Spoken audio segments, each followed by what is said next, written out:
यहाँ पर मौजूद साथियों, चिंतक साथियों, आपको सलाम, आदाब, नमस्कार। मौलाना असलफी साहब जो आपके सीमापुरी में रहते हैं, आम आदमी पार्टी के ठगे हुए सिपाही, जिन्होंने केजरीवाल साहब को गोद में लेकर के दिल्ली में घुमाया, उनका तमन्ना था कि मैं सीमापुरी के लोगों के बीच में आऊं। मौका नहीं मिल रहा था क्योंकि मैं 36 राज्यों के कई राज्यों में रहता हूं और कई बार मुझे बाहर जाना होता है। आज 26 जून को मैं न्यूयॉर्क में आज मुझे रहना था, लेकिन इसी वजह से यह मेरे अगले महीने का 23 जुलाई को मैं जा रहा हूँ। मैं 31 जुलाई को वापस आऊँगा। तो आज मैंने असलफी साहब को फोन किया, पता चला कि वो गांव में देवरिया गए हैं और वो बहुत खुश हुए कि मैं उनके क्षेत्र में आया हूँ और मुझे भी बेहद खुशी है कि आप लोगों से कुछ बात करने का ये मौका मुझे डीसी कपिल साहब के मार्फत मिला। इन्होंने मुझे यहाँ बुलाया और आपसे बात करने की हमें ये मिला। जहाँ तक सरवर साहब का है, मैंने कई बार सुना, मैं एक जर्नलिस्ट भी रहा हूँ, इंटरनेशनल जर्नलिस्ट फ्रंट का मैं अध्यक्ष भी रहा हूँ, मध्य प्रदेश जर्नलिस्ट फ्रंट का मैं अध्यक्ष रहा हूँ। तो मेरे अभी 200 सोशल मीडिया हैं और हमारे साथियों के भी करीब 200-250 सोशल मीडिया हैं। 400 सोशल मीडिया पे हम लोग काम कर रहे हैं और 123 लीगल सेंटर्स इंडिया के अंदर नेशनल लीगल सर्विस अथॉरिटी और स्टेट लीगल सर्विस अथॉरिटी की मार्फत से यहाँ पे वकील साहब भी बैठे हैं एक दो, तो हम लोगों ने उसको खड़ा किया। आप सबको जहाँ कहीं भी अगर लीगल जरूरत हो कि हमें जरूरत है एक वकील का जो हमें पैसा ना ले, तो आप हमसे संपर्क कर सकते हैं। हमारे साथ गोपाल प्रसाद जी आपके पुलिस काम कर रहे हैं, कपिल जी से भी संपर्क कर सकते हैं और हम तक वो आवाज उठेगी और आपको साथ देंगे। लेकिन सवाल ये उठता है कि अगर हम यहाँ से उठ करके जाते हैं और चौक पे हम अगर आपस में बात करें, पूछें, सरवर साहब पूछें कि भाई ये जो मीटिंग हुई 26 जून को फारूकी साहब के देख रेख में, वहां से क्या सीखा? तो जवाब मिलता है प्रेम जी की तरह कुछ नहीं। वहां से क्या लेके आए हो? तो ये जवाब मिलता है कि एक कप चाय पिया था और नमकीन हमें वहां मिला था और आगे कुछ नहीं। तो ये कुछ नहीं से ये 4 घंटे की जो हम लोगों ने चिंता और मनन किया, बात किया, ये बेकार चला जाता है और हम लोग ठगे के ठगे रह जाते हैं।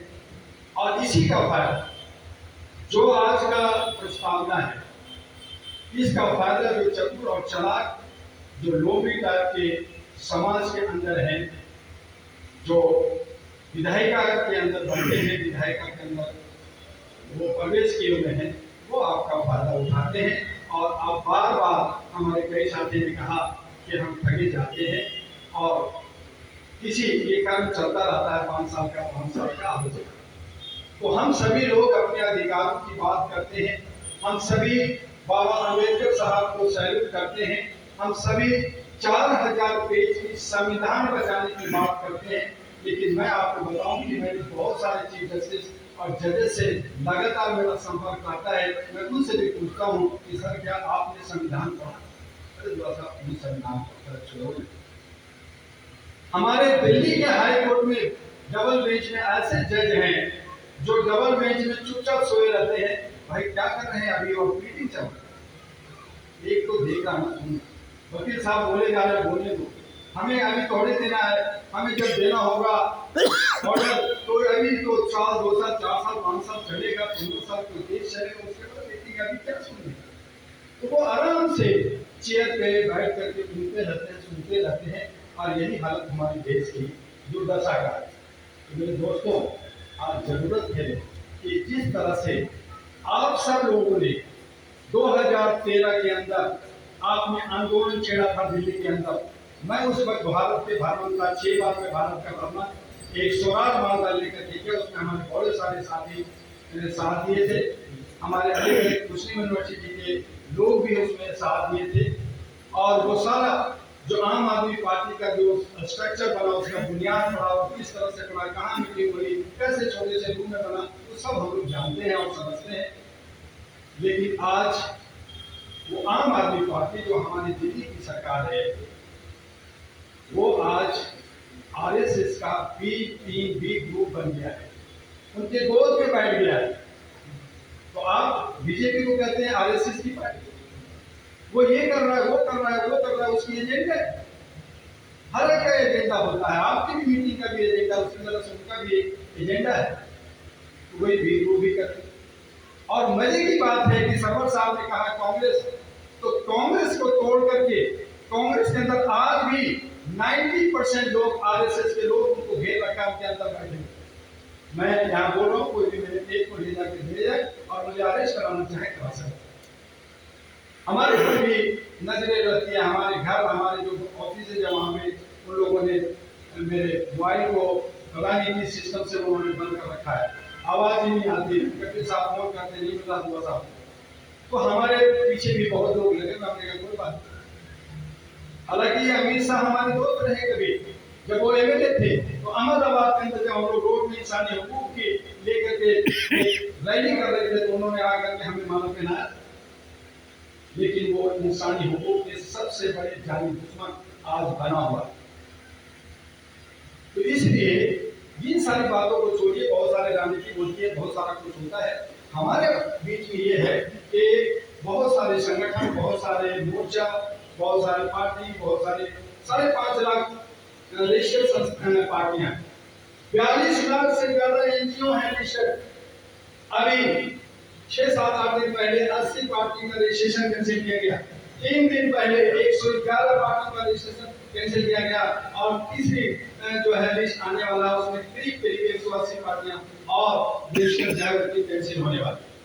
तो हम इस तरह से पार्टी बनाए, संस्था बनाए, मोर्चा बनाए, ये सब बेईमानी होगी, ये सब बेईमानी होगी, इसकी जरूरत नहीं। तो जरूरत क्या है?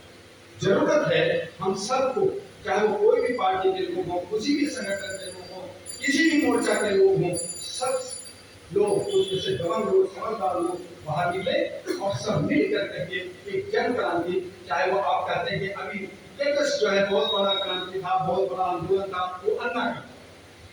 अन्ना से पहले किसी, अन्ना जब आए तो उससे पहले आप खुद ही जानते थे कि अन्ना कौन है, तो वो बहुत बड़ा हो। फिर किसान आंदोलन हुआ, फिर छात्रों के आंदोलन हो रहा है, बहुत सारे ट्रेन बसें चलाई जा रही है, तो बहुत सारे की बातें। लेकिन अब जरूरत है, आज जरूरत आन पड़ी है कि हमें बहुत समझदारी के साथ एक जन आंदोलन खड़ा करने की जरूरत है। और वो जन आंदोलन कैसा हो? हम किसी भी पार्टी को, चाहे बीजेपी हो, चाहे कांग्रेस हो, चाहे आम आदमी पार्टी हो, चाहे समाजवादी पार्टी हो, या कोई तृणमूल हो, या कोई भी हो, हम उसको किसी तरह का कोई देश नहीं पहुंचाना चाहते। हमारी जो होगी एक, हर एक का जवाब भी आंदोलन चलाते हैं, तो उसके बाद वेयर वेन हाउ, जब तक आप इस चीज को नहीं समझते हैं, आप कोई भी कार्यक्रम, कोई भी संगठन का कार्यक्रम आप नहीं चला सकते।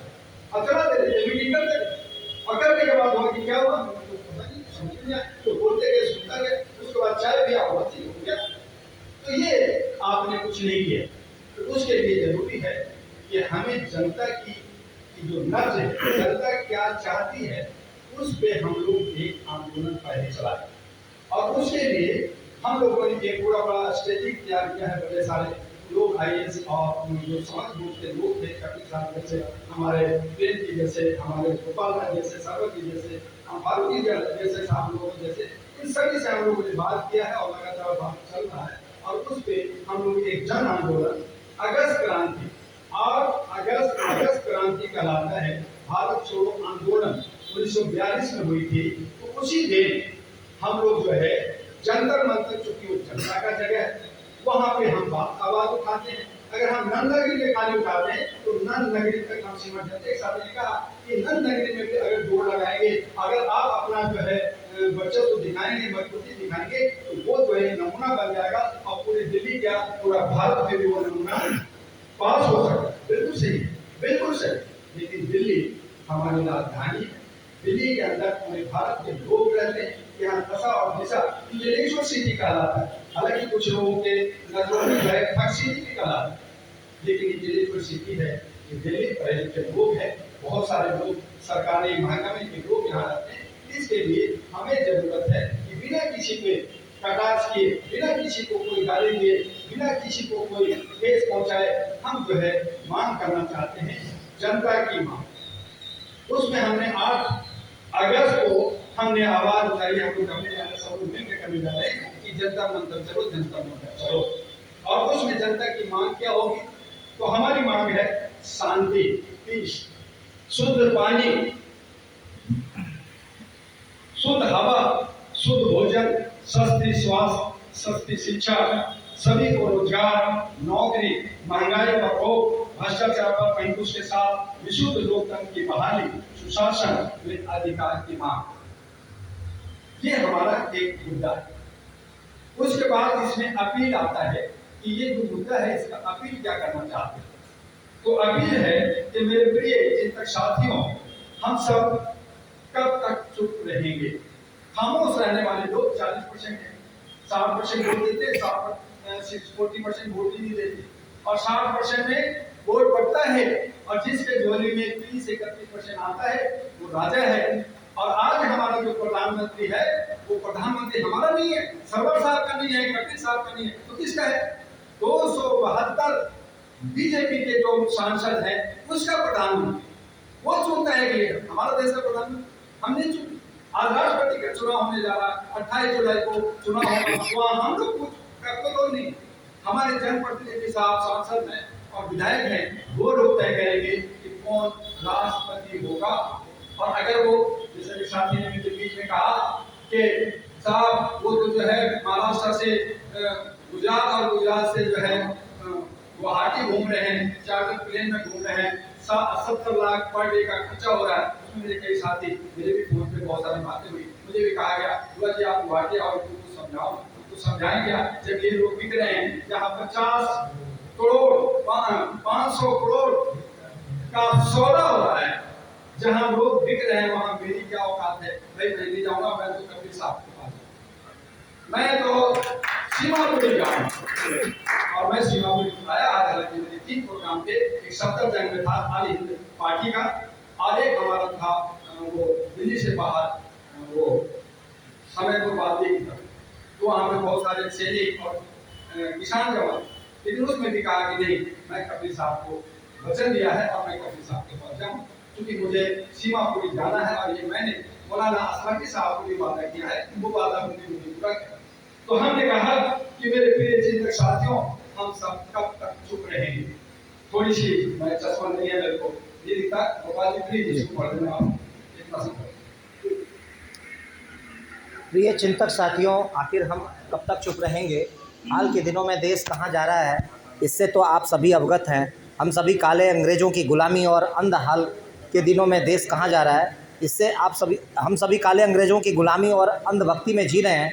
अंदर बाहर अशांति ही अशांति है, इसलिए हमें चौमुखी शांति चाहिए। शुद्ध पानी से तात्पर्य है भारत की सभी नदियों को जोड़ा जाए और उसका सौंदर्यीकरण किया जाए। पानी भरपूर मिलेगा, पर्यटन व्यवस्था बढ़ेगा, उद्योग धंधे बढ़ेंगे और कृषि को भरपूर पानी के साथ साथ रोजगार और नौकरी का भरपूर सृजन होगा। शुद्ध हवा से तात्पर्य है पर्यावरण को बढ़ावा, भोजन से तात्पर्य है कृषि को उन्नत करना, सस्ती स्वास्थ्य से तात्पर्य है स्वास्थ्य सेवा हर किसी के लिए सुगम करना, और शिक्षा सबकी पहुंच में हो, इसलिए शिक्षा सस्ती और बिना भेदभाव के हो।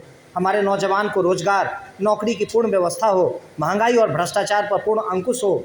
आज जिस तरह लोकतंत्र को मजाक बनाया जा रहा है, वहाँ विशुद्ध लोकतंत्र की बहाली हो, कुशासन को सुशासन में बदला जाए, मानवीय मूल्यों पर आधारित सभी अधिकारियों की बहाली हो, सभी जनसेवक अपने दायित्व का निर्वहन ईमानदारी और पारदर्शिता के साथ बिना किसी फिजूल खर्ची के करें, ताकि देश महान हो।